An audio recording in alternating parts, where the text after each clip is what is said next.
안녕하세요. 미국 사는 곽두팔 TV 시청자 여러분. 오늘은 무거운 마음으로 컴퓨터 앞에 앉았습니다. 지난 영상에서 이민 정책의 급변과 한인 사회의 불안을 다뤘습니다만 오늘은 결국 27년 이민 생활의 마침표가 된 한 부부의 이야기를 전해드리려 합니다. 지금 미국에 살고 계시거나 혹은 한국으로 돌아가 새로운 삶을 시작하신 많은 한인 시니어분들이라면 이 이야기에 깊이 공감하실 거라 생각합니다. 1998년 40세의 나이로 아내와 함께 미국 땅을 밟은 박도철 씨 66세. 그의 삶은 아메리칸 드림과는 거리가 멀었습니다. 27년이라는 긴 시간 동안 그는 단 하루도 합법적인 신분으로 살아본 적이 없었습니다. 철저히 숨어 사는 삶이었습니다. 새벽 5시에 나가 긱드라이버 기그 드라이버 일을 할 때도, 마트에서 장을 볼 때도, 심지어 이웃과 눈을 마주칠 때도 그의 가슴 속에는 언제든 붙잡혀 추방될 수 있다는 공포가 족쇄처럼 채워져 있었습니다. 하지만 트럼프 2기 행정부의 강경한 이민 단속 정책은 이 27년의 불안을 더 이상 견딜 수 없는 현실로 바꿔놓았습니다. 동료의 체포, 공장 대규모 단속 소식,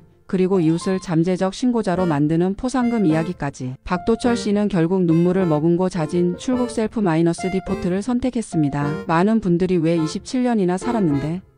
라고 물을 수 있습니다. 오늘 박도철 씨 부부가 왜 미국을 떠나야 했는지, 그리고 CBP 홈 앱, CBP 홈 앱을 통해 자진 출국을 결정했을 때 어떤 혜택과 어떤 마음이었는지를 상세하게 파헤쳐 보겠습니다. 이민사회에 숨겨진 이면과 시니어 이민자들의 현실을 이해하는 데 큰 도움이 될 것입니다. 박도철 씨 부부가 미국 이민을 선택한 이유는 단순했습니다. 더 나은 삶에 대한 꿈, 그리고 한국의 IMF 외환위기가 몰고 온 불안감이었습니다. 40대에 시작한 미국 생활은 그러나 예상과 달랐습니다. 낯선 언어와 문화의 벽, 그리고 가장 결정적인 서류 미비자라는 신분은 그들을 사회의 가장 낮은 곳으로 밀어냈습니다. 박 씨는 새벽부터 밤늦게까지 긱드라이버로 일하며 푼돈을 모았습니다. 아내 역시 한인 식당에서 설거지를 하며 생계를 도왔습니다. 이들의 삶은 보이지 않는 존재였습니다. 병원 방문은 늘 두려움이었고 사고가 나도 경찰에 신고할 수 없었습니다. 그들의 삶은 체포되지 않는 것 자체가 가장 큰 목표가 되는 고도로 긴장된 생존의 연속이었습니다. 하지만 2024년 말부터 시작된 트럼프 2기 행정부의 강경한 이민 정책은 이들의 오랜 불안을 폭발시켰습니다. 뉴스 보도처럼 트럼프 행정부는 캐치 앤 릴리즈, 캐치 언드 릴리스 정책을 사실상 폐기하고 불법 체류자를 구금과 추방 중심으로 강력하게 집행하기 시작했습니다. 특히 신속 추방 제도 엑스피다이티드 리무벌가 전국적으로 확대되면서 비록 박도철 씨 부부처럼 2년 이상 체류한 장기 거주자는 당장 신속 추방 대상은 아니었지만 IC 이민세관 단속국의 단속에 한 번 걸리면 정식 재판 없이 즉시 추방될 가능성이 이전보다 훨씬 높아졌습니다. 박도철 씨가 목격한 동료 산체스의 새벽 체포는 이 공포를 현실로 만들었습니다. 15년을 함께 일하며 서로의 안부를 묻던 동료가 눈앞에서 무력하게 수갑이 채워지는 모습을 보면서 박 씨는 자신이 다음 차례일 수 있다는 절망감에 휩싸였습니다. 이후 박 씨의 삶은 완전히 무너졌습니다. 핸들을 잡을 때마다 손이 떨렸고 오늘은 나가지 말자는 아내의 간곡한 부탁에도 불구하고 멈출 수 없었습니다. 왜냐하면 생계는 냉혹했기 때문입니다. 냉장고는 비어가고 테이블 위에는 전기료, 가스료, 그리고 가장 무거운 월세 고지서가 쌓여갔습니다. 벌금을 피하고 추방을 면하려면 일을 해야 했지만 나가는 것 자체가 체포의 위험을 감수하는 일이었죠. 여기서 경제적 압박은 이민자들의 마지막 생존선을 무너뜨리는 가장 강력한 요인이 됩니다. 결국 박도철 씨는 더 이상 이 공포와 경제적 어려움 속에서 숨어 지낼 수 없다고 판단했습니다. 66세의 나이에 언제 잡혀갈지 모르는 불안 속에 하루하루를 연명하는 것은 사는 것이 아니라 버티는 것이라는 결론에 도달했습니다. 또한 딸이 합법적인 신분으로 미국에 정착했기에 자신들이 강제 추방되어 딸에게 법적으로 심리적 상처를 남기는 것을 원치 않았습니다. 딸은 여기 남아서 잘 살아야 한다는 아버지의 단호한 목소리에는 27년 이민 생활의 모든 회한과 부성애가 담겨 있었습니다. 이민 정책이 강화되면서 숨어 살던 사람들은 결국 두 가지 선택지에 직면했습니다. 강제 추방되거나 자진 출국하거나. 박 씨 부부는 품위를 지키고 최소한의 혜택을 받으며 떠날 수 있는 자진 출국이라는 고통스러운 선택지를 택했습니다. 그들에게는 탈출구 없는 감옥이나 다름없던 27년 미국 생활의 마침표를 찍을 유일한 방법이었기 때문입니다. 박도철 씨 부부가 선택한 자진 출국 발런테리 디파처은 트럼프 행정부가 불법 체류자들의 자발적인 귀국을 유도하기 위해 적극적으로 홍보하고 있는 프로그램입니다. 그 핵심 도구가 바로 CBP홈 앱 CBP홈 앱입니다. 이 앱은 원래 합법적인 입국 신청을 돕던 CBP1 앱의 용도를 바꿔 자진 출국을 돕는 도구로 활용되기 시작했습니다. 트럼프 대통령이 직접 영상 메시지를 통해 셀프 디포트 셀프 마이너스 디포트를 촉구하고 국토안보부 장관이 강제 추방과의 차이점을 강조하며 대규모 캠페인을 벌인 결과 이 프로그램을 이용하는 사람들이 급증하고 있습니다. 특히 2030년간 미국에서 살아온 장년층, 노년층 시니어들이 더 이상 두려움 속에서 살지 않기 위해 여기민을 선택하는 사례가 늘고 있다는 언론 보도까지 나왔습니다. 박도철 씨 부부 역시 이러한 큰 흐름 속에서 최종 결정을 내린 것입니다. 그렇다면 자진 출국을 선택했을 때 박 씨 부부가 얻는 실제적인 혜택은 무엇일까요? 1. 재정적 지원 $1000 출국 보너스 및 항공료. CBP홈 앱을 통해 자발적 출국을 등록하고 미국 출국이 확인되면 $1000의 출국 보너스를 받을 수 있었습니다. 이는 당장 생계가 어려운 박 씨 부부에게는 귀국 후 한국에서 임시로 정착하는 데 큰 도움이 되는 목돈이었습니다. 그리고 미국 정부가 본국으로 돌아가는 항공료를 전액 지원해 줬습니다. 27년 만에 떠나는 길에 경제적 부담을 덜 수 있었다는 점은 매우 중요한 혜택이었습니다. 추방 명령 기록 면제 강제 추방당할 경우 이민 기록에 추방 명령 리무벌 오더이 남게 됩니다. 이 기록은 향후 재산 정리나 미국 비자 신청 등에 치명적인 영향을 미칩니다.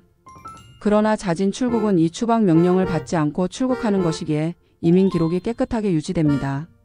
합법적인 방법으로 미국에 다시 올 수 있는 길을 열어둡니다. 물론 66세의 나이에 재입국 가능성은 낮지만 법적으로 범죄자 취급을 받지 않고 떠날 수 있다는 점이 중요했습니다. 벌금 면제 강제 추방 시 1일 $1000 등 막대한 벌금이 부과될 수 있다는 경고도 있었지만 자진 출국을 통해 이러한 벌금 징수를 면제받았습니다. 가장 큰 혜택은 해방감이었습니다. 매일의 단속 공포, 이웃의 경계, 숨어 지내는 삶의 스트레스에서 벗어날 수 있게 된 것입니다. 박도철 씨가 CBP홈 앱의 신청 버튼을 누르는 순간 27년간 짓눌러 왔던 무게가 한순간에 사라지는 듯한 두려움과 안도감이 뒤섞인 감정을 느꼈습니다. 하지만 자진 출국은 이민자에게 결코 쉬운 결정이 아니었습니다. 27년 동안 쌓아온 삶의 터전을 2주 만에 정리해야 했고 딸과 생이별해야 하는 고통을 감수해야 했습니다. 오랜 캐리어 2개에 담긴 것은 겨우 옷가지와 몇 장의 추억뿐이었습니다. 그들의 결정은 더 이상 불안하게 살지 않겠다는 인생의 새로운 시작을 위한 처절한 선택이었습니다. 출국일 로스앤젤레스 국제공항 LAX 터미널 게이트는 박도철 씨 부부에게 27년 미국 생활의 마지막 풍경이었습니다. 정부 지원으로 예약된 대한항공 이코노미 좌석에 앉아 그들은 유리창 너머로 자신을 배웅하는 딸을 바라봤습니다. 보안 검색대를 통과한 순간부터 이미 그들은 이방인이었습니다. 딸의 작아지는 모습, 공항의 모든 소음이 사라지고 자신의 심장 소리만 들리는 듯한 그 순간 두 사람은 말로 표현할 수 없는 이별의 고통을 겪었습니다. 항공기가 활주로를 박차고 하늘로 솟아오르는 순간 박 씨는 창밖으로 멀어지는 LA 시내의 스카이라인 그리고 그 어디엔가 숨어 살았던 한인타운 방향을 바라봤습니다. 그들의 등 뒤에는 27년의 미국이 있었고 그 모든 시간이 지금 구름 아래로 멀어지고 있었습니다. 하지만 14시간의 비행은 역설적으로 안전을 선사했습니다. 구름 위로 올라간 항공기 안에서 그들은 처음으로 IC의 단속도 포상금 신고도 매일의 불안도 이제 구름 아래에 있다는 해방감을 느꼈습니다. 이 비행기는 과거와 미래를 연결하는 다리였고 그들이 비로소 자유로운 존재가 된 중간 지점이었습니다. 인천공항에 도착했을 때 27년 만에 보는 한국은 완전히 다른 나라였습니다. 고층 빌딩, 넓어진 도로, 무엇보다 빨라진 사람들의 걸음걸이는 66세의 박도철 씨 부부에게는 낯설고 위협적이었습니다. 그들이 도착한 곳은 정부 지원으로 한 달간 임시 거주할 수 있는 서울 외곽의 작은 월세 원룸이었습니다. 새벽 5시 보일러가 돌아가는 소리에 잠에서 깬 박 씨는 차가운 현실을 마주했습니다. 60이 넘은 나이, 국민연금도 집도 직업도 없는 상태. 한국의 복지 시스템에 대해서도 전혀 알지 못했습니다. 오랜만에 돌아온 고향은 더 이상 그들의 안식처가 아니었습니다. 사람들의 시선에는 호기심과 동시에 냉담함이 섞여 있었습니다. 미국에서 왜 돌아왔을까? 하는 질문이 눈빛에 담겨 있는 듯 했습니다. 하지만 박 씨 부부는 포기하지 않았습니다. 아내는 작은 책상에 앉아 구청 방문, 복지 상담, 일자리 찾기, 임대주택 신청을 빽빽하게 써내려가기 시작했습니다. 이것이 60대에 시작하는 새로운 인생의 로드맵이었습니다. 박도철 씨는 27년간 LA에서 긱드라이버를 하며 썼던 운전 장갑을 꺼내 천천히 접어 서랍 깊숙이 넣었습니다. 과거를 묻는다는 의미가 아닌 새로운 시작을 위한 정리였습니다. 그들의 이민은 성공이라는 틀에서 보면 실패일 수 있습니다. 27년간 불안과 고통 속에 살았고 결국 아무것도 없이 고국으로 돌아왔기 때문입니다. 하지만 그들의 진짜 희망은 무너진 자리에서도 다시 일어서려는 의지에서 시작됩니다. 이민의 성공은 머문 시간이 아니라 합법적이고 안정된 자리를 찾느냐에 달려 있으며 이제 그들은 태어난 고향에서 품위를 지키고 안정된 삶을 찾아 나설 것입니다. 박도철 씨 부부의 인생 2막은 이제부터 시작입니다. 낯선 하늘이지만 그들이 태어난 땅의 하늘이 그들을 응원하고 있습니다. 오늘 박도철 씨 부부의 눈물의 귀국 이야기를 들으면서 가슴이 먹먹해지신 분들이 많으실 거라 생각합니다. 치열하게 미국에서 사셨든 아니면 한국에서 노년을 보내고 계시든 이민이라는 단어가 주는 무게는 우리 모두에게 깊은 공명을 줍니다. 여러분은 이 영상을 보면서 어떤 감정을 느끼셨나요? 미국에 계신 시니어분들이나 혹은 박도철 씨 부부처럼 자진 출국을 고민하고 계시거나 이미 결정을 내리신 분이 계신가요? 여러분의 솔직한 고민과 경험을 댓글로 나눠주세요. 한국으로 역이민하신 시니어분들, 한국 정착 후 60대에 시작할 수 있는 실질적인 일자리 정보나 복지 꿀팁이 있다면 댓글로 공유해 주십시오. 여러분의 지혜가 새로운 시작을 앞둔 분들에게 큰 힘이 됩니다. 2세대 자녀분들 부모님의 이민 신분에 대해 어떤 생각을 하고 계신가요? 부모님과의 소통에서 느낀 어려움이나 감사함을 댓글로 남겨주세요. 여러분의 이야기는 이민 사회의 숨겨진 이면을 비추는 등불이 될 것입니다. 이 영상이 유익하고 마음을 울렸다면 다음 영상에서는 한국으로 돌아온 한인 시니어들을 위한 60대 맞춤형 한국 사회 복지 혜택을 심층적으로 다뤄보도록 하겠습니다. 끝까지 시청해 주셔서 진심으로 감사합니다.